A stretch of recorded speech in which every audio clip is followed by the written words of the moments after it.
풀어나가지고 엄청 그런데 선생님 오늘도 인천 아까 보니까 2만 몇천 명이야? 응? 어우 어마어마해. 근데 지금 우리 집도 지금 그 오미크론이죠. 응? 우리 집에 우리 아들이 먼저 걸렸어. 그러니까 우리 와이프도 걸렸어. 나는 PCR 검사를 그래갖고 동거인도 다 가족들 검사해야 되니까 그저께도 검사했고 어제도 또 검사했어요. PCR 검사인데 이제 음성으로 계속 나와서 우리 집에 이제 딸하고 나하고는 안 걸렸어. 음성이야. 어제 검사 결과. 네. 지금 두 사람 또 걸리고 같은 가족 중에도 그렇더라고요. 그래서 음성으로 나왔기 때문에 그래서 안심하고 나왔습니다. 그것도 바로 어제 검사 해가지고 바로 나온 거니까. 자, 우리가 이제 이 문제 우리가 전에도 했지만 문제 연습을 하면서 빨리 푸는 연습도 해야 돼요. 키워드를 지문에서 빨리 찾아가지고 빨리 O인지 X인지 빨리 판별해야 돼. 왜냐 한 문제 1분도 안 걸려야 돼. 원래 과목당 20문제고 시간상으로는 20분을 주지만 과목당 20분 주지만 또 마킹하는 시간도 있고 이렇게 해서 빼야 되니까 그래서 1분도 안 걸려야 돼요. 그래서 또 5과목 공부할 때 영어는 20분 갖고 못 푼단 말이에요. 응? 물론 영어 실력이 뛰어난 사람이야 상관없지만 대부분 영어가 좀 약하니까 시간이 더 걸리니까 이런 행정법 같은 과목에서 시간을 한 5분이라도 단축을 해야 돼. 그래서 그 단축된 시간을 영어에 할애를 해야 됩니다. 응? 안 그러면 나중에 그냥 답안지에 막 찍고 나와요. 응?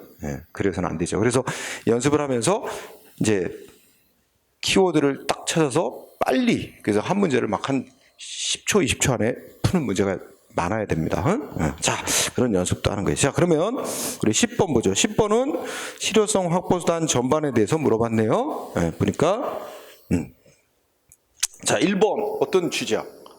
첫째 줄에 보니까 행정상 강제 집행을 할 수 있도록 법이 정해놨대. 응? 그러면 행정기관 스스로가 강제로 의무 이행 확보하도록 법으로 정해놨으면 그 방법만 써야지. 그죠? 법원에다가 소송 내가지고 해결해달라고 요구하는 거 된다, 안 된다? 안 된다. 응? 그러면 1번 맞는 거야, 틀리는 거야? 틀렸죠. 아니, 행정상의 강제 집행 방법을 쓰라고 법이 허용해놨다면 보다 쉽게 니네 행정기관 니네 스스로가 해결해라 이런 거잖아. 그러면 법원에다가 민사상 강제 집행이란 건 법원에다가 이제 소송 내는 거예요. 응? 아까 이런 유사한 문장이 있었지? 행정상 대집행 방법 쓰라고 돼 있는데 민사소송 법원에 내가지고 해결하는. 이 민사상 강제 집행이란 건 법원에 민사소송 제기해가지고 해결하는 겁니다. 그거 안 되죠. 응? 그러니까 1번 X. 그 다음에 지문 2번은 이행강제금이에요. 응? 자, 이행강제금 이게 키워드. 자, 이행강제금이란 건 두 번째 줄 앞머리. 이행강제금 부과받았다. 이행강제금 내야 되는 의무는 어떤 성질의 의무래요?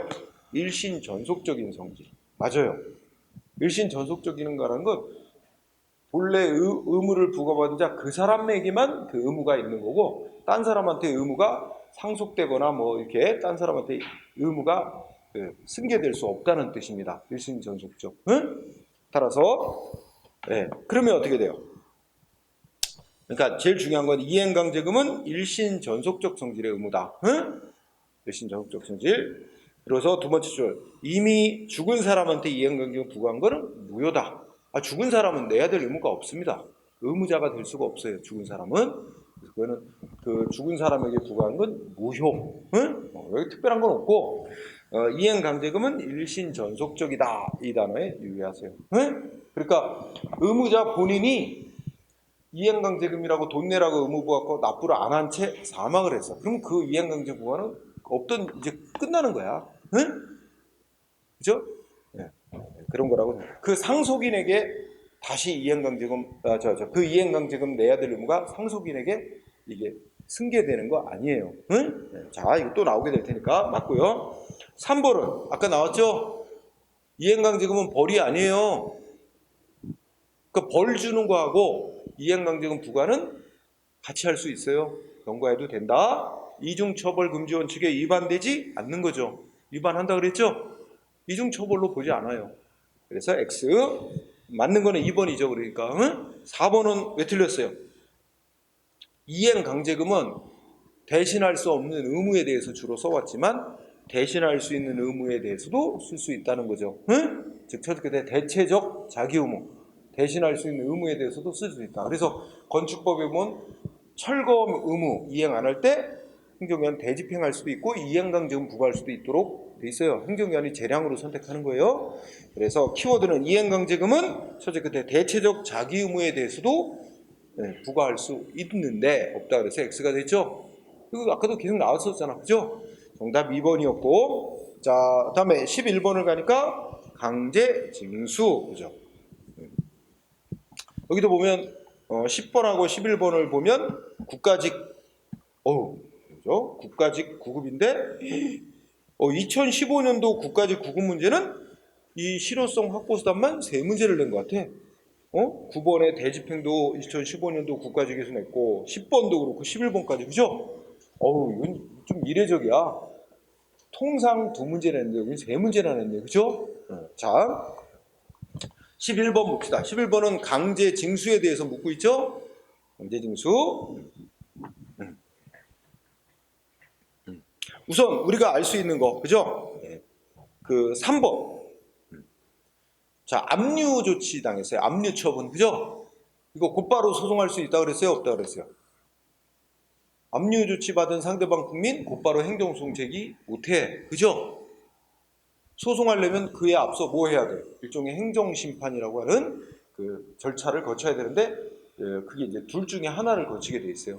그래서 거기 심사청구, 이제 국세청장한테 심사청구란 걸 해서 그 결정을 받든가, 또는 조세심판원이라고 하는 곳에 심판청구라는 걸 해서 거기서 결정을 받아보고 거기서 이제 못 이기면 그 다음에 이제 소송을 가도록 돼 있어요. 그 둘 중에 하나를 거쳐야 됩니다. 그래서 이런 걸 우리가 필요적 행정심판 전치주의 규정이 돼 있다고 보는 거죠. 3번은 아까 했었죠. 그 다음에 4번을 보면 키워드가 공매입니다. 공매. 공매의 뜻은 행정위원이 압류한 상대방 재산 강제로 팔아 넘기는 거잖아요. 공매가. 그래서 이거는 강제로 재산권, 권리를 변동시키는 효과를 갖는 조치라서 공매는 공권력 행사에 의해서 권리를 변동시키는 조치니까 처분입니다. 그래서 공매는 행정소송 대상이 되는 처분이다. 맞습니다. 근데 이 공매하고 아까 구별해야 될 거 뭐 있어? 공매 통지는 처분이다, 아니다? 아니라 그랬어요. 공매에 앞서 공매할 거라고 상대방한테 통보하는 행위는 처분이 아니다. 자, 그러면 3, 4번은 맞고요. 자, 2번도 맞아요. 세무서장이 이제 세금 부과하고 세금 안 내는 사람한테 독촉장도 보내고 그 사람 재산 압류까지 해놨어, 그죠? 근데 압류한 재산을 경매로 파는 건 세무서장이 경매를 직접 할 수도 있고, 여기 한국자산관리공사라고 있어요. 캠코라고 하죠. 자산관리공사에다가 이거 경매하는 것만 이 업무를 위탁할 수 있어요. 이 법에 따르면 한국자산관리공사에게 공매를 대신하게 할 수 있다는 거예요. 그리고 자산관리공사가 공매를 대신하면 그거는 세무서장이 스스로 한 것과 똑같은 효과를 인정한다는 취지입니다. 맞고요. 그래서 1번이 답이에요. 1번이 이제 공매, 1번의 키워드는 압류한 재산 매각하는 방법. 재산 압류한 거, 압류한 재산 매각하는 방법이 2가지 방법이 있어요. 매각, 압류한 재산을 파는 방법은 원칙적으로 공매, 즉 경매라고 생각하면 돼요. 경매 방법으로 파는 걸 원칙으로 해요. 그런데 예외적으로 이제 수의계약 방식으로도 허용합니다. 수의계약이라는 게 이제 특정한 사람하고 계약 맺고 파는 거예요. 그러니까 압류한 재산을 뭐 이게 보관이 어렵다든지 뭐 변질, 부패될 우려가 있다. 예를 들면 과수원 압류했어, 그죠? 세금 안 내는 사람 과수원을 압류했어. 근데 과수원 그 나무에 과일이 열려 있는데 이거 어떻게 돼? 경매로 팔 수도 있지만, 그죠? 이거 경매로 팔고 그러면 시간이 많이 걸리니까 변질도 들어가잖아. 그러면 막 특정 업자한테 계약 맺고 팔 수도 있어요. 응? 그래서 원칙은 공매 방법을 원칙으로 하지만 수의 계약으로 하는 것도 허용이 됩니다. 응? 근데 여기 뭐라고 썼어요? 공매 방법을 통해서만 해야지 수의 계약으로 매각하는 건 허용 안 된다? 아니죠. 예외적으로 수의 계약으로 하는 경우도 인정합니다. 응? 그래서 1번이 그래서 틀린 거고요. 그 다음에 12번 들어가면 대집행. 이제 대집행 뭐 많은 내용들이 나왔기 때문에 대집행 옳은 거 고르래. 자, 1번 맞아요, 틀려요? 무슨 의무래? 앞에 무슨 단어 보여? 비대체적, 대신할 수 없는 의무. 곧바로 대집행할 수 없죠. 대집행을 할 수 있으려면 한 번 더 대신할 수 있는 의무를 더 부과한 뒤에 해야 되죠. 그 얘기죠. 비대체적인 의무라면 그 자체만 갖고는 바로 대집행할 수는 없습니다. 응? 2번은 2번에 첫째 줄에 부작위 의무 나왔잖아. 부작위 의무 위반. 이거 대신할 수 없는 의무잖아. 그럼 곧바로 대집행 못하고 한 번 더 뭐 해야 돼? 대신할 수 있는 의무를 한 번 더 부과해야만 그 다음에 그거 불이행하면 대집행할 수 있는 거잖아. 그럼 맞아요? 시정을 별도로 명하지 아니하더라도 그 시정명령이 말하자면 이제 대신할 수 있는 의무, 철거명령 같은 거 한 번 더 내려야 그거 불이행하면 그 다음에 대집행할 수 있는 거지. 근데 왜 시정을 별도로 명하지 아니하더라도 대집행할 수 있다? X. 시정명령 한 번 더 내려야 불이행하면 대집행할 수 있는 거죠. X죠, 2번. 응? 시정명령 한 번 더 내려야 됩니다. 그러니까 X. 그 다음에 3번은 3번의 키워드는 첫째 줄 중간에 대집행 계고를 반복적으로 했대. 1차 계고, 2차 계고, 3차 계고. 그럼 우리 다 공부했잖아. 제일 첫 번째 1차 계고만 상대방한테 새로이 철거 의무를 부과한 것으로 소송 대상이 되는 처분이고 2차, 3차 반복된 계고는 날짜만 연기해 준 거지 새로이 의무를 부과한 건 없으니까 소송 대상이 되는 처분이 아니다. 그러면 어떻게 돼? 근데 세 번째 줄을 보니까 첫째 그때 반복적으로 했을 때 앞서 한 선행 계고도 또 뒤에 한 반복적으로 한 후행 계고도 다 모두 행정처분에 해당돼서 소송 대상이 됩니까? 아니죠. 후행 계고는 안 되지. 선행 계고만 소송 대상이 되는 처분이죠. 그럼 또 틀렸죠? 답은 그러니까 4번이 되죠. 4번은 우리 아까 대집행 절차가 4단계인데 아까 글자 따서 외우면 어떻게 돼? 개, 통, 실, 그다음 뭐야? 응? 비용 부과 및 징수, 그죠? 비용 부과 및 징수 이렇게 4단계를 거친단 말이야. 원래 이게 이 4개의 절차가 대집행을 실행하는 대집행 절차예요. 응? 근데 막 급박할 때는, 응? 그러니까 이제 상대방한테 철거 의무를 부과했는데 이 철거 대상이 되는 건물이 이게 막 이렇게 이 언덕에 있는 건물인데 이 철거 대상이 되는 건물이 곧 무너질지도 몰라. 그러면 이 아래에 덮쳐갖고 이 심각한 문제가 생길 수도 있어. 급박할 때는 시간이 없으니까 뭐 다시 한번 철거 의무 부과한다. 언제까지 기간 준다. 그때까지 철거 안 하면 강제 철거다. 이거 생략. 또 몇 월 며칠 날 철거 들어간다. 이 철거 날짜 통지하는 것도 생략하고 바로 그냥 철거 실행할 수도 있다고 예외로 인정이 되고 있어요. 법에서.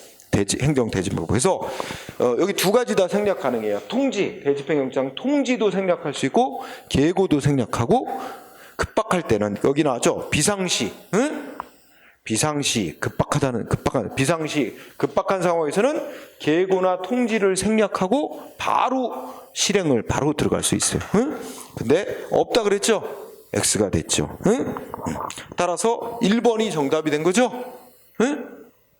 어려운 거 하나도 없죠. 쉬워요. 자, 다음 페이지 또 가봅시다. 그 다음에 13번을 보니까 역시 대집행이 집중적으로 많이 나옵니다. 대집행 옳은 거 그러래요. 자, 우선 익숙한 거 그죠?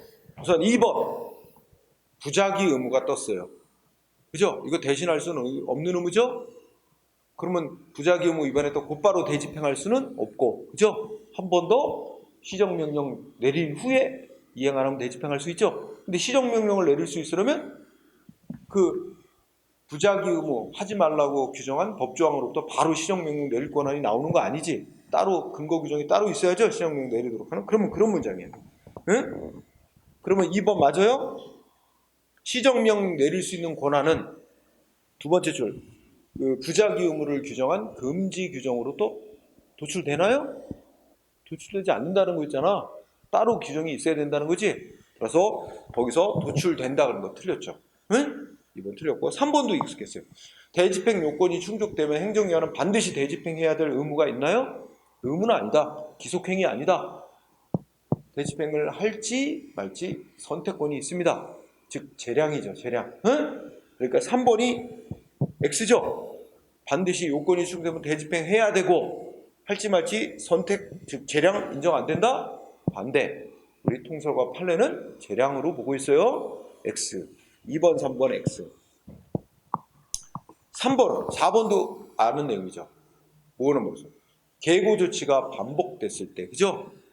소송 대상이 되는 처분에 해당하는 계고는 제일 첫 번째 계고만, 1차 계고 조치만이지. 근데 여기 최후에 행해진 계고가 소송 대상이래. 잘못됐죠? 최초에 행해진, 즉 1차 계고만 처분으로 소송 대상이죠. 2, 3, 4 다 틀렸죠? 답은 1번인데요. 1번의 키워드는 여러분들 건축 도급계약이라는 게 키워드입니다. 우리가 일반적으로 도급계약이라고 부르는 건 일회성 계약을 도급계약이라고 합니다. 그러면 이 건축 도급계약은 예를 들면 이런 거지. 인천시에서 청사를 새로 짓는데 시청 청사를. 그러면 인천시가 건설업체하고 청사 새로 짓는 계약 맺죠? 이런 게 건축 도급계약이라고 하는 거예요. 자, 그러면 이 건축 도급계약이라는 단어에다가 뭘 연결하냐면 이거는 이 사법상의 계약, 사법상 계약이라는 거예요. 사법상 계약이다. 그러면 사법상 계약에서 정한 의무는 사법상의 의무예요. 사법상의 의무는 행정상의 대집행할 수 없어요. 사법상, 우리가 행정법상의 의무, 공법상의 의무를 이행할 때 행정 대집행을 하는 거지, 사법상의 의무 이행하는 때는 뭐야? 행정기관도 상대방을 상대로 해서 법원에 민사소송을 해서 법원의 해결을 요구해야 돼요. 응? 자, 중시. 건축 도급계약, 사법상 계약. 응? 그러면 첫째 줄 끝에 의무 불이행할 때 그 의무란 사법상 의무를 이행 안 하고 있는 거죠. 그러면 무슨 방법 써야 돼요? 민사소송으로 해결해야 됩니다. 이럴 때는 대집행이라는 방법은 못 써요. 응? 행정법상의 의무, 우리가 다른 말로 공법상의 의무를 이행 안 할 때 대집행을 하는 거지. 사법상의 의무 이행 안 하는 건 민사소송으로 해결해야 됩니다. 응? 사법상의 뭐 개인 간에 뭐 계약을 맺는데 상대방의 의무 이행한다고 우리 법원에 민사소송 내서 해결해야 돼요. 응? 자, 1번이 그래서 답이에요. 그 키워드는 이런 건축 도급 계약이라는 게 사법상 계약이라는 걸 먼저 알아야 되는 거죠. 그죠? 자, 그 다음에 14번 대집행 또 나왔어요. 자, 틀린 거. 1번 어떤 것 같아요? 거기 보면 법률에 어떠한 시설을 설치하면 안 된다 하고 금지 의무가 규정되어 있대요. 이 금지 의무가 다른 말로 바꾸면 뭐야? 부작위 의무죠? 이거 대체성이 없잖아. 대신할 수 없는. 근데 그걸 위반하여 시설을 설치했대, 상대방. 그럼 부작위 의무 위반 상태죠. 아까 칠판에 썼죠? 그러면 곧바로 대집행할 수는 없죠? 뭐야? 대집행을 하려면 한 번 더 시정명령을 내려야 되고, 그죠? 근데 시정명령을 내리려면 법에 근거 규정이 따로 있어야 돼. 시정명령 내릴 수 있도록 하는 규정이 따로 있어야만 가능한데, 여기 별다른 규정이 없어도 이게 문제가 되는 거지. 별다른 규정이 없으면 이게 이 뜻은 시정명령을 내릴 수 있도록 하는 규정이 없으면 시정명령을 내릴 수 없으니까 대집행을 못하죠. 그러니까 1번 충족된다, X죠. 대집행할 수 있는 요건이 충족되지 않는 겁니다. 왜냐하면 상대방한테 대신할 수 있는 의무를 부과 못하는 거니까. 대신할 수 있는 의무를 부과 못하잖아. 근거 규정이 없으니까. 뭐 대신할 수 있는 의무를 부과 못하니까 대신할 수 있는 의무를 이행하지 않고 있다는 게 성립이 안 되는 거지. 그래서 1번이 답이 된 거예요. 자, 이렇게 보고 그다음에 또 갑시다. 자, 이번에는 15번 문제. 문제는 좀 길다. 서울시에서 낸 문제인데 식품위생법을 예를 들었죠. 근데 가만히 보니까 자, 두 번째 줄부터 보니까 뭐라 그랬어요? 이 법을 위반하여 허가 안 받거나 신고 등록 안 하고 영업을 하는 자 또는 그 허가 또는 등록이 취소되거나 영업소 폐쇄 명령을 받은 후에도 계속 영업하는 자에 대해서는 영업소를 폐쇄시키기 위해서 이러이러한 게시문 부착 등 이런 조치를 할 수 있다 이렇게 돼 있지. 자, 그리고 이러한 조치는 필요 최소한 범위로 해야 된다. 그래서 일종의 비례 원칙에 해당하는 규정을 두고 있죠. 자, 문장을 박스 안에 걸 전체로 봤어요. 일단 중요하게 눈에 띄어야 되는 게 그 박스 문장 중에 네 번째 줄 영업소 폐쇄 명령. 응? 영업소 폐쇄 명령 내렸다는 말이죠. 그러면 상대방한테 의무를 부과한 거야. 폐쇄하라고 의무를 부과했는데 상대방이 안 들어먹으면 이러이러한 조치를 할 수 있다 이 말이죠. 응? 그래서 그러면 이거 뭐야? 일단 사전에 의무를 부과했고 그걸 불이행할 때 하니까 소위 즉시강제라는 건 아니에요. 즉시강제라는 건 워낙 급박한 상황이라서 사전에 의무 부과 없이 바로 강제 조치하는 게 즉시강제예요. 따라서 여러분들 그 얘기 나왔나? 1번이 그래서 틀린 거예요. 응? 1번에 무슨 단어가 나왔어요? 두 번째 줄에 즉시강제에 해당한다 그랬잖아요. 응? 즉시강제가 아니라 무슨 조치야? 소위 이제 의무를 부과해놨는데 국민이 의무 이행하면 행정기관이 직접 뭔가 필요한 사태를 실현시키는 조치가 직접 강제라는 거예요. 그래서 여러분들 그냥 기계적으로 외우세요. 영업소 폐쇄시키는 조치, 직접 강제. 응? 아예 그냥 기계적으로 늘 자주 물어보니까 영업소 강제 폐쇄, 영업소 강제 폐쇄 조치는 직접 강제 조치다. 응? 사전에 폐쇄 명령을 내렸는데 안 들어먹으니까 행정원에 가서 직접 폐쇄시키는 조치라는 거 직접 강제라는 거지 즉시 강제가 아니야.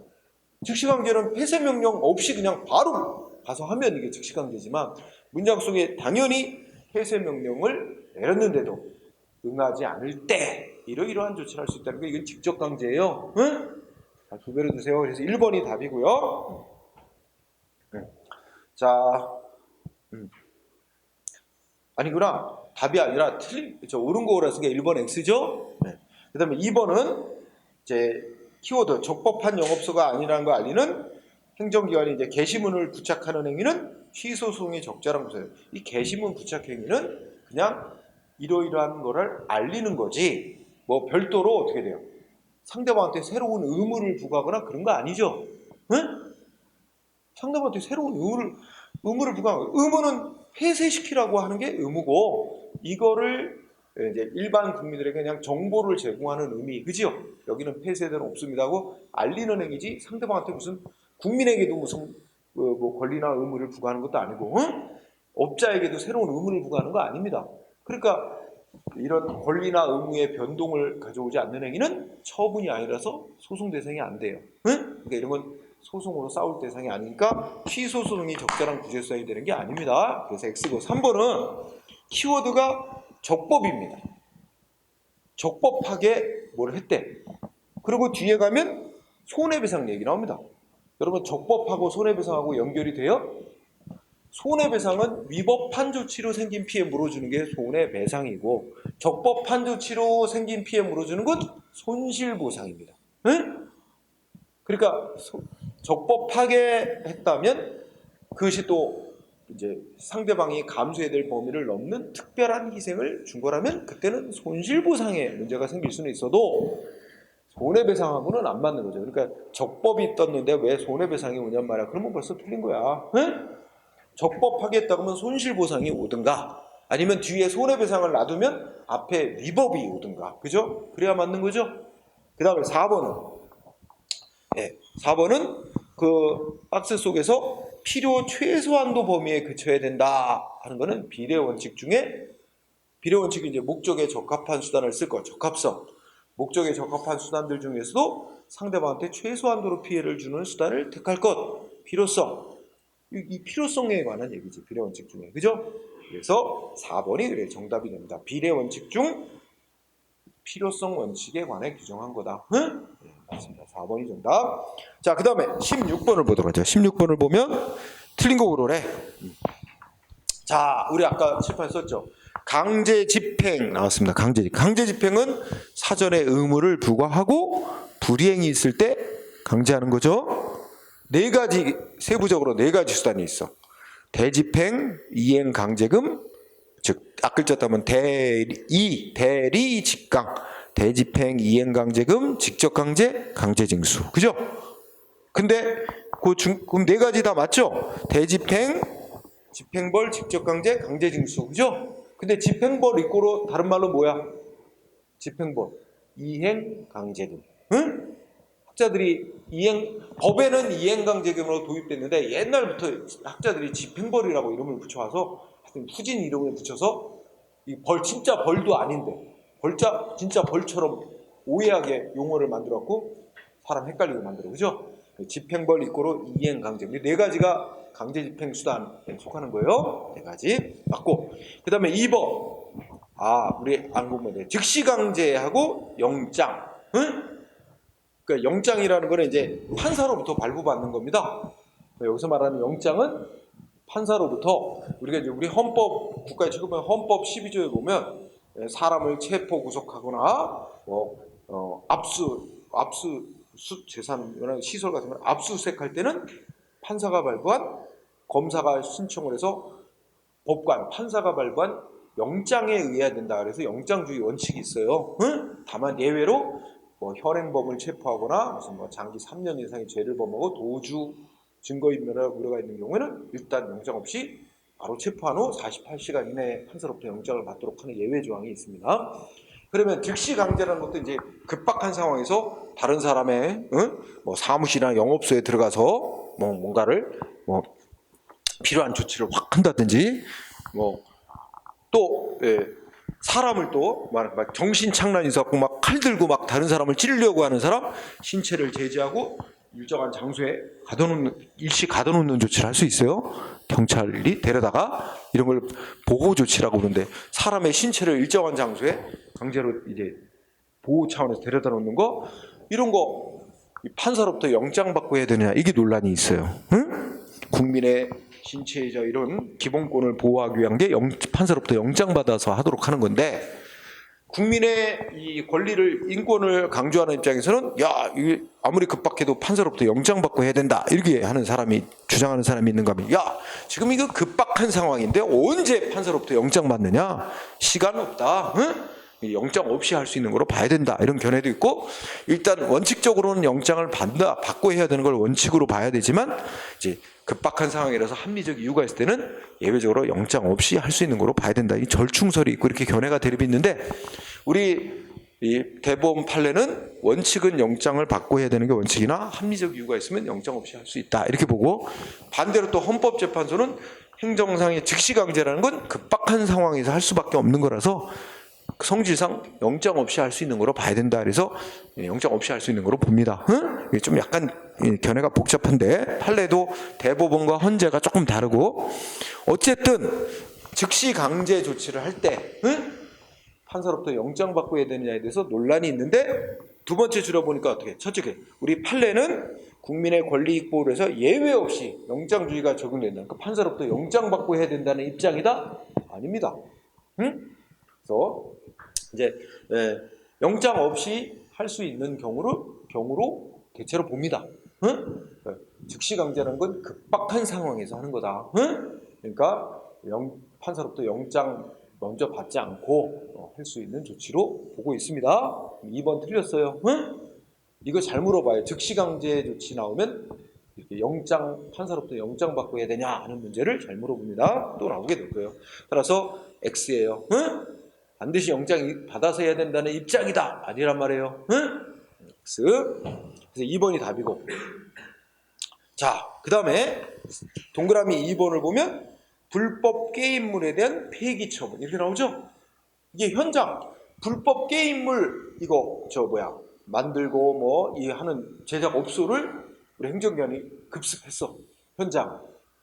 그래서 거기서 어떻게 돼? 바로 현장에서 법에 보면 바로 공무원들이 그 불법 게임물을 바로 수거해서 그 자리에서 바로 폐기시키도록 해놨는데, 이거가 영장이 이제 법에 보면 판사로부터 영장 받지 않고 할 수 있도록 돼 있어요. 이게 논란이 됐어요. 영장이 있어야 되는 거 아니냐 그랬는데, 우리 헌법재판소는 이게 불법 게임물을 현장에서 수거 폐기하는 조치는 이제 급박한 상황에서 행하는 즉시 강제에 해당하는 조치고 이거는 영장 없이 할 수 있는 조치다. 그래가지고 판정을 그렇게 했어요.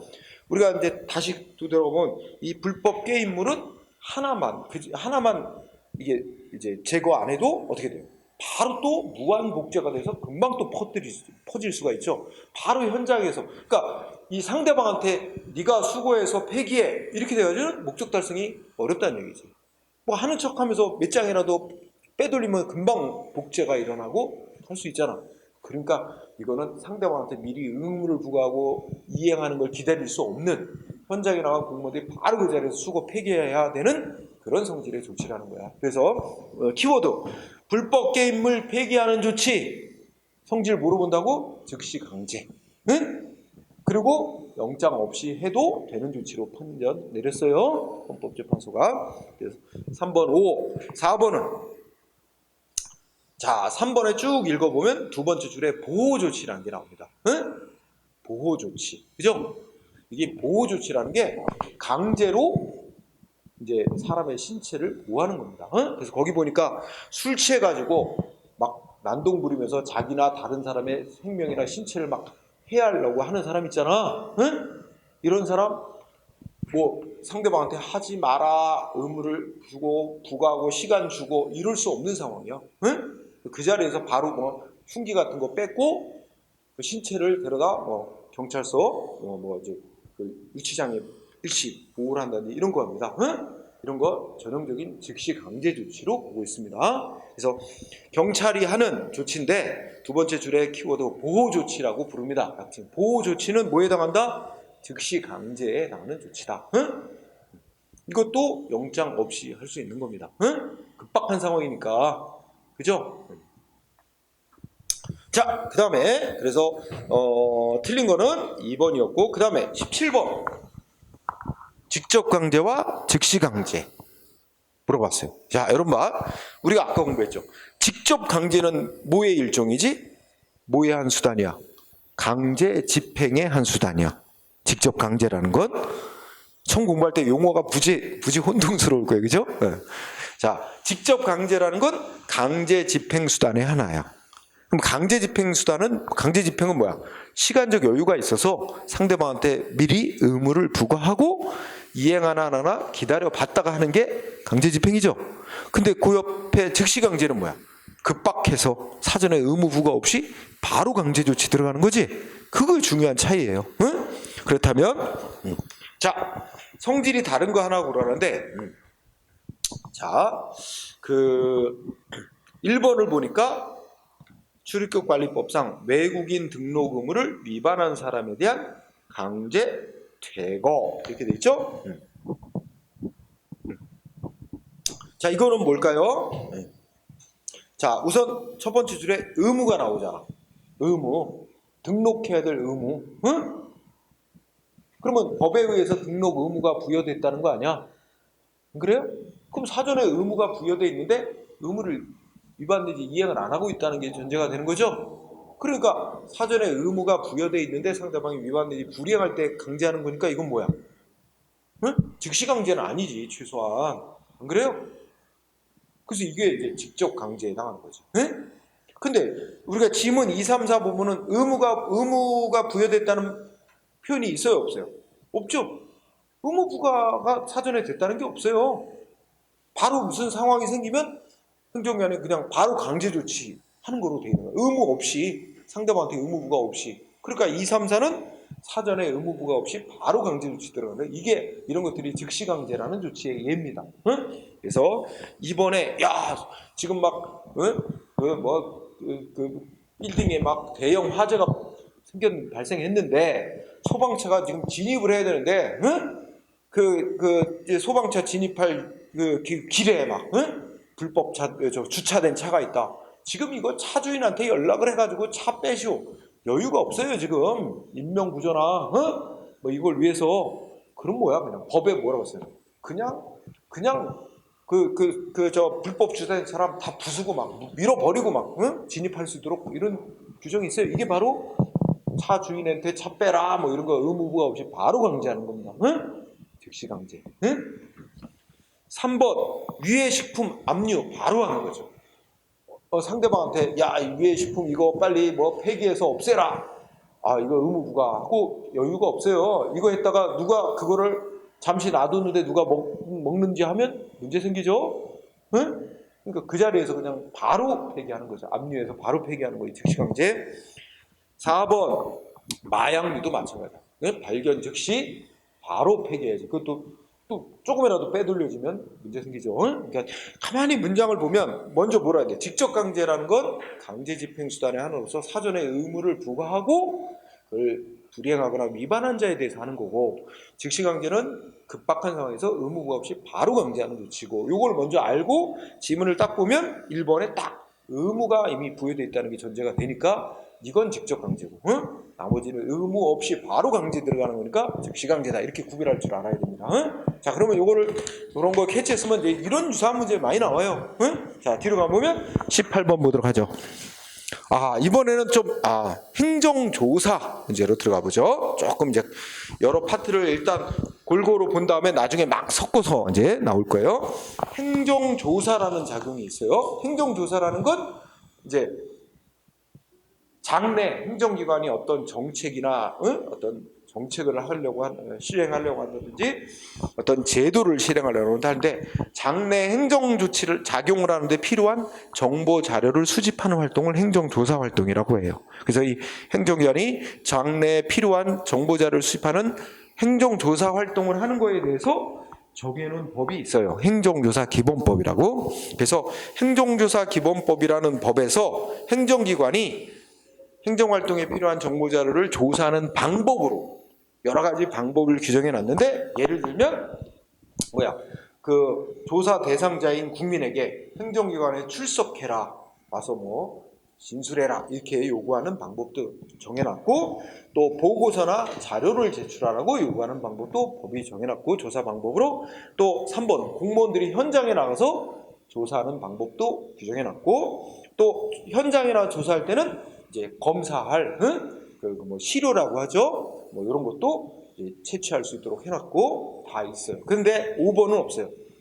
조사에 협조 안 하는 자, 조사에 응하지 않는 자에 대해서 그 신체나 재산에 강제력을 써가지고 조사를 강행할 수 있도록 하는 규정은 안 두고 있어요. 그러니까 이게 정당한 이유 없이 조사에 협조 안 하고 불응하는 자에게는 돌아와서 대개 행정조사 기본법은 하여튼 5번 조사에 협조하지 않는 자에 대해서 이렇게 신체 재산에 대해서 실력 행사하도록 하는 규정은 두고 있지 않다. 그래서 5번을 답으로 하면 되고요. 아주 간단한 문제예요. 그 다음에 19번 행정조사 기본법이 정하고 있는 행정조사에 관한 설명이다. 틀린 거. 바로 답이 나와요. 자, 조사의 주기라는 제목 하에 행정기관이 하는 행정조사는 정기적으로 실시하는 걸 원칙으로 하되, 다만 예외적으로 일정한 사유가 있을 때만 수시로 조사할 수 있다고 돼 있어요. 아주 간단해요. 정기조사 원칙, 수시조사 예외. 그래서 1번이 답이 돼요. 그래서 밑에 해설을 한번 보면 정기조사를 원칙으로 한다. 다만 거기 색깔이 펴놨네. 법에서 수시조사할 수 있도록 규정이 있다든지, 또는 새로운 법 위반 혐의가 발견됐다든지 뭐 이런 때 일정한 경우에 한해 수시조사를 할 수 있도록 되어 있습니다. 아주 간단한 거죠. 그래서 1번 틀렸어요. 그래서 수시로 실시하는 게 아니라 정기적으로 실시하는 거 원칙으로 하죠. 1번 틀렸고, 2번은 뭐냐면 키워드가 숫자하고 외워두세요. 7일 이내 조사 결과를 통지하도록 되어 있습니다. 행정기관이 행정조사를 하고 나면 조사 결과를 이제 행정조직 내에서 확정한 날로부터 7일 안에 조사 대상자에게 조사 결과 이렇게 나왔다라고 통지하도록 되어 있습니다. 7일 이내 조사 결과 통지. 그다음 행정조사 기본법에서 나오는 숫자는 다 7입니다. 그렇죠? 그다음에 3번 여기에 임의조사란 말 나오죠? 임의조사란 말은 법에서는 그렇게 용어를 안 쓰는데, 임의조사는 비강제적 조사를 말합니다. 그러니까 상대방 국민의 동의나 협조를 얻어서 하는 조사를 칭합니다. 강제로 하는 조사가 아니고 임의조사 이꼬로 비강제적 조사. 자, 상대방 조사하려는 상대방 국민의 협조나 동의를 얻어서 하는 조사는 법에 조사할 수 있도록 하는 근거 규정이 없어도 조사할 수 있는데, 강제로 하는 조사는 반드시 법에 무슨 목적을 위해서 어떤 조사를 하도록 하는 근거 규정이 있어야만 조사할 수 있어요. 응? 법이 그렇게 놨어요. 그래서 임의조사를 제외하고는 행정기관은 별도로 법에서 행정조사하도록 규정이 있어야만 조사할 수 있다. 맞습니다. 응? 그러니까 둘로 나눠지는 거죠. 이걸 조금 다른 말로 해석하면 강제적인 조사는 반드시 법에 별도의 규정이 있어야만 조사할 수 있는 거고, 비강제적 조사는 법에 근거 없어도 할 수 있는 거죠. 응? 이렇게 돼 있다는 거예요. 그 다음에 4번은, 자, 4번의 키워드는 두 번째 줄 끝에 공동조사 하여야 한다. 의무사항이라는 거죠. 그리고 국민에게 조사를 똑같은 내용에 대해서 이 기관으로부터 조사받고 저 기관으로부터 조사, 이게 중복조사를 받으면 국민이 불편이 심하잖아. 그래서 행정기관은 동일한 대상자에게 똑같은 내용의 조사를 여러 기관이 중복해서 하는 걸 하지 말라는 겁니다. 응? 그래서 중복조사, 공동조사 하여야 한다. 응? 공동조사 하여야 된다가 포인트예요. 자, 답은 1번이었고, 그 다음에 20번을 보도록 하죠. 20번은 역시 행정조사 틀린 거. 자, 1번. 1번의 문장은 뭐와 연결되냐면, 원래 이제 행정기관은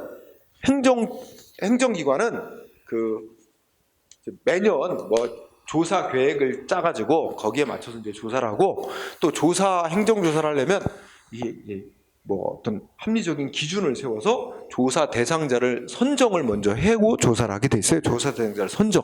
근데 어떤 사람이 내가 왜 조사 대상자로 선정이 됐느냐? 응? 그죠? 예를 들면 내가 왜 세무조사 대상자로 선정이 됐느냐? 도대체 어떤 기준으로 조사 대상자를 선정한 거냐? 조사 기준을 보여달라고, 응? 행정기관에게 설정한 조사 기준 보여달라고 하는 게 열람 신청하는 거예요. 보여달라고 신청할 수 있습니다. 이거 법에 열람 신청할 수 있도록 근거 규정이 없어도 그냥 행정조사 기본법에서 열람 신청할 수 있다고 돼 있어요. 따라서 1번 X입니다. 첫째 주제, 법령 등에서 규정하고 있는 경우에 한하여, 이게 틀린 거예요. 법에 규정이 돼 있든 안 돼 있든 행정조사 기본법에 의하면 조사 대상자로 선정된 자는 선정 기준 열람하게 해달라고 신청할 수 있다고 명시돼 있어요. 응? 엉뚱한 거, 있지도 않은 걸 말을 집어넣었죠. 법령 등에서 규정하고 있을 때 한하여 X입니다. 규정이 있든 없든 열람 신청할 수 있도록 돼 있다. 1번이 답. 그 다음에 2번의 키워드는 조사원 교체 신청이죠. 그러니까 조사하는 공무원, 이 사람 막 편파적으로 조사한다, 공정한 조사를 안 한다, 그러면 조사 대상자는 행정기관장한테 저 조사하는 공무원 바꿔달라고, 교체해달라고 신청할 수 있어요. 응? 근데 신청하려면 문서로다가, 서면으로 왜 교체해달라고 하는지 이유를 기재한 문서로다가 교체 신청을 하게 돼 있고, 신청을 받은 행정기관장은 무조건 신청이 있다고 교체해 주는 게 아니라 교체 신청이 타당한 이유가 있다, 이럴 때는 교체해 주게 돼 있습니다. 자, 어쨌든 조사원 교체 신청은 이유를 명시한 서면으로 행정기관장에게 하게 돼 있다는 거예요. 맞고요. 3번. 자, 3번은 정보통신망. 응? 그러니까 상대방 국민이 무슨 이제 조사받는데 그 자료 같은 거 제출할 때 뭐 종이 문서로 작성해서 행정기관에 가서 그 종이 문서만 내야 되는 게 아니라 어떻게 돼요? 인터넷으로도 행정기관에 그 자료 이런 걸 제출할 수 있도록 하는 거죠. 조사 방법상 정보통신망을 통해서 자료 제출하게 할 수 있다. 응? 당연한 얘기고, 인터넷 세상이니까. 그 다음에 4번. 첫째 줄에 뭐 있어요? 자발적인 협조를 얻어 실시하는 조사. 이거 아까 다른 말로 뭐라고도 표현했어? 임의조사죠. 임의조사 꼭 법에 근거 있어야 돼, 없어야 돼? 없어도 돼요. 응? 그러면 뒷말까지 하면 맞아요, 틀려? 맞죠? 자발적인 협조 얻어서 하는 조사는 법에 근거 없어도 되지만, 그거를 빼고는 나머지는 다 강제조사겠죠. 강제조사는 반드시 별도로 법에 근거가 있어야만 할 수 있다. 맞는 거죠? 1번이 답이고요. 자, 그 다음에 새로운 주제 21번을 보면 질서위반행위 규제법이라죠. 자, 질서위반행위 규제법은 머릿속에 뭐 해야 돼? 소위 과태료를 부과하는 과태료와 연관이 있어요. 과태료라는 벌 주는 거 정한 법이에요. 응? 그래서 이제 질서 위반 행위에 대해서 과태료, 그러니까 과태료라는 단어만 연결하면 돼요. 자, 질서 위반의 규제법의 내용 틀린 거 모두 골라보라. 자, 기획법 보니까 하나의 행위, 그러니까 국민이 한 행위는 하나인데 이게 이 법에 의해서도 과태료 부과돼서 저 법에 의해서 과태료, 이 여러 개의 과태료가 부과돼 있단 말이야. 하나 행위가 2개 이상의 위반 행위에 해당하면 그러면 어떻게 과태료를 부과하게 돼 있어? 행정면이 응? 각각의 위반 행위에 대해서 정한 과태료 중 가장 액수 큰 거 있죠? 하나만 부과하도록 하고 있습니다. 가장 중한, 이게 키워드예요. 가장 중한 과태료 한 가지만 하나만 부과한다. 응? 요거를 틀리게 내면 이게 맞는 거고, 가장 중한이 맞는 거고, 틀리게 내면 가장 경한, 가장 가벼운 액수 적은 거 하나만 부과한다. 이렇게도 틀리게 낸 적이 있고, 또 각각의 위반 행위에 대해서 정해놓은 과태료를 합산해서 부과한다. 이렇게 돼요. 이제 틀리게 낸 적도 있어요. 응? 어떻게만 부과한다고? 가장 센 거, 액수 큰 거 하나만 부과한다. 중한. 5. 니은번. 자, 이 벌이라는 건 그래요. 위반 행위했다고 벌 주는 거는 단지 위반 사실만 있다고 벌을 줄 수 있는 게 아니라 그 위반한 사람이 자기가 하는 행위가 위반 행위라는 걸 알고 위반했다든지, 고의가 있는 거 알고 위반했다든지, 또는 알 수 있었는데 제대로 주의를 기울이지 않은 잘못, 과실이 있다고 인정될 때만 부과할 수 있어요. 그러니까 위반 사실만 있는 것 갖고 부과할 수는 없고, 위반자에게 고의가 없었거나 과실이 없었다면 부과할 수 없도록 돼 있어요. 이게 원래 벌의 기본 원칙이에요. 응? 그래서 고의 과실이 없다 그랬죠? 고의 과실이 없으면 과태료 부과할 수 없다라고 명시돼 있어요. 응? 그래서 니은도 오해예요. 그러면 기역 니은은 맞는 거니까. 그 다음에 디귿은 틀렸어요. 여러분, 법인 하면 우리가 이제 회사 생각해요. 회사도 법 위반 행위하면, 특히 회사 직원들이 회사 업무 수행하면서 법 위반 행위하면 회사한테 과태료 부과합니다. 응? 법인도 과태료 부과 대상이 될 수 있게끔 법이 명시해놨어요. 응? 그래서 법인에 대해서도 과태료 부과할 수 있는데 못한다 그래서 X예요. 응? 디귿번 X. 디귿부터 시작이 돼야 되네요. 그 다음에 밑에가 쪼로로 틀린 거죠. 디귿 리을. 리을은 어디가 틀리냐면 이런 말이 있죠. 신분에 의해 성립하는 위반 행위에 신분이 없는 자가 가담한 경우. 그죠? 그러니까 이 말 뜻은 법에서 이렇게는 뭐야? 일정한 어떤 사회적 신분을 갖고 있는 자가, 예를 들면 국공립학교 학생이 뭘 위반하면 과태료 부과한다. 그러면 이제 그렇게 특정한 사회적 신분을 갖고 있는 자에 대해서 이제 과태료 부과하도록 한 거죠. 공무원이 뭘 위반하면, 응? 뭐 이런 것처럼 일정한 후천적으로 생긴 사회적 신분, 응? 사회적 신분을 갖고 있는 자가 위반 행위라면 과태료를 부과하도록 돼 있는데, 이게 그러한 사회적 신분을 갖고 있지 않는 자도 같이 가담을 해서 위반을 한 경우 어떻게 하느냐 이거죠. 그럴 때는 그러한 사회적 신분을 갖고 있지 않은 자에게도 과태료를 부과하도록 법이 정해놨어요. 그러면 리을번에 어떻게 와야 돼? 두 번째 줄. 그러한 신분이 없는 자에 대해서도 위반 행위가 있는 거로 보고 그 법이 정한 과태료를 부과한다는 뜻입니다. 응? 신분이 없는 자에 대하여도 위반 행위가 성립한다라고 법이 명시해놨어요. 그 말은 위반 행위 한 거로 해서 과태료를 부과한다는 말입니다. 응? 그래서 틀렸고, 자 리을 미음번.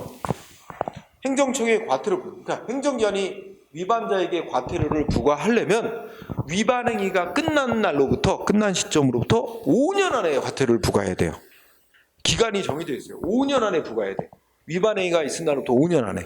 만약에 위반 행위가 있은 날부터 5년이 지났다. 그럼 이제 벌 못 줘요. 과태료 부과 못 하게 돼 있어요. 그게 바로 이제 국가의 과태료 부과권의 소멸시효가 인정이 되고 있어요. 5년 안에 부과하도록 돼 있습니다. 그래서 적용되지 않는다 했어요. 5년의 소멸시효가 적용되고 있어요. 그래서 디귿을 미음. 응? 자, 또 계속 반복돼서 나올 거예요. 자, 이제 새로 나온 거 조금 시간을 갖고 하지만 그 다음부터는 뭐 팍팍팍 나갈 수 있습니다. 자, 그 다음에 22번 질서 위반의 규제법. 22번 보니까 틀린 거 고르래. 질서유별규제법상 행정질서벌이 과태료 말하는 거예요. 과태료. 응? 자, 그러면 틀린 거래. 1번. 아, 이건 자 1번. 예. 여기에 첫째 줄 끝에 나왔죠? 뭐라고 나왔어요? 법률이 변경됐대요. 자, 이게 중요하잖아요. 법이 변경됐대요. 법이 바뀌었대요. 법률 변경. 근데 어떻게 바뀌었어요? 응? 읽어보니까 행정기관이 이제 여기 하나만 보거든. 행정청이 과태료 처분했죠? 과태료 처분했다는 거는 위반자에게 행정기관이 과태료를 부과했단 말이야. 과태료를 부과했고 아직 어떻게 상대방이 내지는 않은 상태야. 행정기관에 과태료를 부과해놓은 상태인데 법이 바뀌었어. 법이 바뀌는데 어떻게 바뀌었어? 이제 두 번째죠. 더 이상 과태료 부과는 위반 행위가 아닌 걸로 바꿔놨단 말이야, 법이. 그러면 어떻게 해야 되느냐? 그러면 어떻게 된대요? 응? 두 번째죠. 바뀐 법률에서 어떻게 해라 하는 특별한 규정이 없는 한 과태료 징수 안 합니다. 즉 끝에 보면 면제된다라고 명시되어 있어요. 변경된 법을 적용해야 돼. 응? 달리 말하면 국민한테 유리하게 바뀌었죠. 응? 법이 변경됐는데 국민한테 유리하게 바뀌었죠. 그러면 유리하게 바뀐 법을 적용하라고 되어 있습니다. 응? 그래서 행정기관이 원래 바뀌기 전에 법 보면 이러한 위반행위 과태료 얼마 부과한다 돼 있어서 행정기관 과태료를 부과했는데 아직 상대방이 납부를 안 한 상태인데 법이 바뀌어가지고 이거 과태료 부과하는 위반행위가 아닌 걸로 바뀌었다. 그러면 이제 부과한 걸 징수하지 않는다는 겁니다. 응? 변경된 법에 따라서 예, 과태료 징수 내지 집행은 면제됩니다. 즉 변경된 법을 적용하도록 돼 있어요. 그래서 1번이 잘못된 거예요. 응? 그 다음에 자 동그라미 2번은 행정기관이 위반행위자에 대해서 과태료를 부과하고자 할 때는 정식으로 아직 과태료 최종 부과하기 전에 뭐부터 해야 돼? 상대방한테 미리 당신 뭘 위반해서 과태료 부과할 예정이라고 사전 통지를 하게 돼 있습니다. 응? 사전 통지하면서 이 사전 통지를 받고 상대방 뭐 변명할 게 있으면 행정기관에 언제까지 와서 변명해라 하고 이제 통보를 하는 거예요. 그래서 상대방 얘기를 들어보고 나서 이제 참작해가지고 최종 부과 결정을 하는 거죠. 그래서 그리고 숫자가 나옵니다. 10일 이상의 의견 제출할 수 있는 기한을 주고, 응? 10일 이상 의견 제출할 수 있는 기간을 주면서 이제 과태료 부과할 예정입니다 하고 사전 통지해야 된다고 되어 있습니다. 그래서 맞고요. 다시 두 번째 줄에 보면 그 통지하고 나왔죠? 그게 이제 우리가 사전 통지라고 부릅니다. 과태료 부과 전에 미리 사전에 통지하고 그 통지하면서 10일 이상 기간을 주게 돼 있어요. 상대방 의견을 제출할 수 있도록. 맞고 3번 상대방 그러면 행정기관은 또 과태료를 부과받은 사람 있지? 근데 과태료 부과받고 인정하면 납부하면 되고 그지? 인정 못하면 부과받은 지 60일 이내에 행정기관에게 이의 신청할 수 있습니다. 이의 제기. 그래서 60일 이내에 서면으로 이의 제기. 응? 그러면 두 번째 줄에 행정기관이 과태료 부과했던 건 그때 효력 상실합니다. 효력 상실 중요해요. 효력 상실 중요. 그러니까 우리가 일상생활을 여러분 생각해 봅시다. 우리가 이제 주차 위반으로 구청장한테 과태료 부과받았어. 4만 원. 응? 나 근데 승복이 안 돼. 그럼 어떻게 돼? 부과받은 날로부터 60일 안에 구청장한테 문서로 이의 제기를 하면 됩니다. 그러면 구청장이 나한테 과태료 부과했던 건 효력 상실 없어져 버려요. 그리고 행정청이 관련 서류를 갖추어서 14일 내에 내가 사는 곳을 관할하는 지방법원으로 넘깁니다. 그럼 지방법원에서 이제 재판을 통해서 과태료를 부과할 것인지를 재판을 통해서 결정하게 돼 있어요. 그럼 나는 거기 가서 어떻게 해? 재판에 가서 이거 위반한 적 없는데 또는 뭐 고의과실 없는데 왜 과태료 부과했냐 위법이다 이렇게 주장해서 법원이 인정하면 과태료 부과 결정 안 받는 거고 지면 과태료 부과 결정이 나오는 거고 그죠? 이렇게 되는 거죠. 그래서 상대방 국민이 행정기관으로부터 과태료 부과받고 상대방 국민이 해야 될 일은 뭐야? 이의 제기하는 겁니다. 응? 그러면 자동으로 재판에 넘겨져요. 이렇게 법에서 별도의 재판으로 자동으로 넘어가서 거기서 이제 재판을 받도록 돼 있으면 이건 행정소송으로 싸울 일이 아니에요. 그래서 행정기관의 과태료 부과 처분은 행정소송 대상 아니에요. 상대방이 할 일은 뭐만 합니다? 60일 안에 이의 제기만 하면 된다. 그러면 자동으로 재판에 넘겨져서 재판을 받게 됩니다. 그렇기 때문에 자 어쨌든 3번 맞고요. 자 4번은 뭐에 관한 얘기냐면 자 아까 앞선 문제에서 법이 뭐라 해서 고의 위반자에게 고의나 과실이 없으면 과태료 부과할 수 못한다고 돼 있죠. 부과 못한다. 근데 이제 행정기관은 과태료를 부과했단 말이야 상대방한테. 근데 상대방은 승복 못한대. 그래갖고 이의 제기를 했고 그래서 이제 행정기관이 법원으로 사건을 넘겼어. 근데 법원이 재판할 때 뭐 해야 돼? 위반자라고 생각하는 사람이 자기 고의나 과실이 없다고 주장을 하는 거야? 그럼 법원은 법이 분명히 고의 과실이 없으면 부과 못하게 돼 있으니까 이 사람이 위반자가 주장하는 바와 같은 고의나 과실이 있는지를 따져서 재판을 해야 된다는 얘기예요. 그래서 두 번째 줄에 법원은 그 주장 내용을 살펴서 위반 행위자에게 고의나 과실이 있는지 여부를 따져봐야 된다. 뭐 당연한 얘기죠. 판결문이고요. 자 정답은 그래서 1번이 됐어요. 자 23번까지 하고 잠깐 쉬겠습니다. 자 역시 과태료 부과의 규정은 질서위반행 규제법이죠. 자 틀린 거 그래. 적절하지 않은 거. 자 우선 익숙한 거 2번 어때요? 맞아요? 일정한 신분을 갖고 있는 자가 위반행위라면 이제 과태료 부과 대상으로 되는데 신분이 없는 자가 가담을 했어도 질서위반행위 성립한다. 맞죠? 응? 2번 맞고 나머지는 이제 새로운 거야. 자 1번은 대한민국 영역 밖에서 위반행위란 대한민국 국민에게도 이 법 적용됐다. 그러니까 우리 이런 걸 이제 속인주의라고 그러죠. 대한민국 사람이라면 우리 대한민국 내에서만 법을 지켜야 되는 게 아니라 대한민국 사람이란 외국 나가서도 우리 법 지켜야 돼요. 응? 그래서 외국 나가서 우리나라 법 위반 행위했다 그러면 이제 국내에 돌아오면 처벌되는 거야. 응? 그래서 맞는 얘기죠. 그다음에 이거 반대로 얘기하면 또 어떻게 해? 외국인도 우리나라에 들어오면 어떻게 돼? 우리나라에 들어와 있는 외국인은 우리나라 법을 적용받게 되는 거죠. 응? 그래서 외국인도 우리나라에 들어와서 과태료 부과받을 위반 행위라면 과태료 부과됩니다. 응? 자, 1번 맞고요.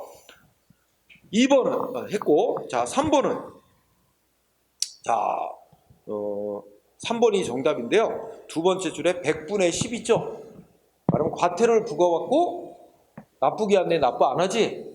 그러면 연체료를 부과해요. 연체이자. 여기 가산금이라는 단어 나오죠? 둘째 줄 끝에. 가산금을 쉬운 말로 하면 연체이자예요. 연체이자. 우리가 납부기 안내 제때 안 내면 세금도 연체이자 물리죠? 각종 건강보험료서부터 해서 그죠? 연체이자를 칭하는 게 가산금이에요. 응?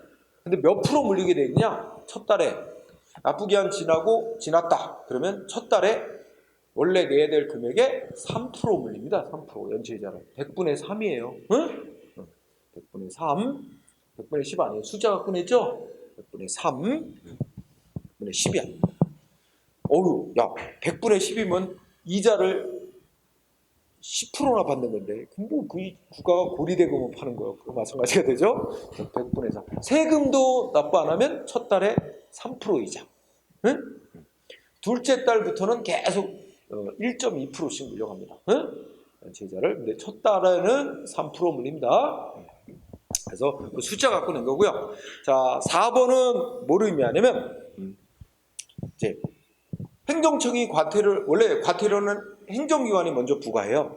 근데 상대방이 이의 제기하면 법원으로 넘어간다 그랬죠. 그래서 법원이 이제 재판을 해서 이 사람 위반자다. 과태료 부과 결정을 내렸어. 그죠? 그러면 그거를 그 재판 결정 나온 거를 이제 집행하는 일은 검사가 한다는 거예요. 뒤에 얘기는 놔두고 앞부분. 과태료 재판은 검사가 집행한다. 검사가 집행하는 권한자다. 응? 재판 결정에 대해서 그게 포인트가 있습니다. 맞고요. 그래서 1번이 됐습니다. 자, 그 다음에 그 뒤에도 계속 있는데 통고처분이 중간에 꼈으니까 거기는 잠깐 쉬었다가 진행하고 1시간 더 하고 점심시간을 갖도록 하겠습니다.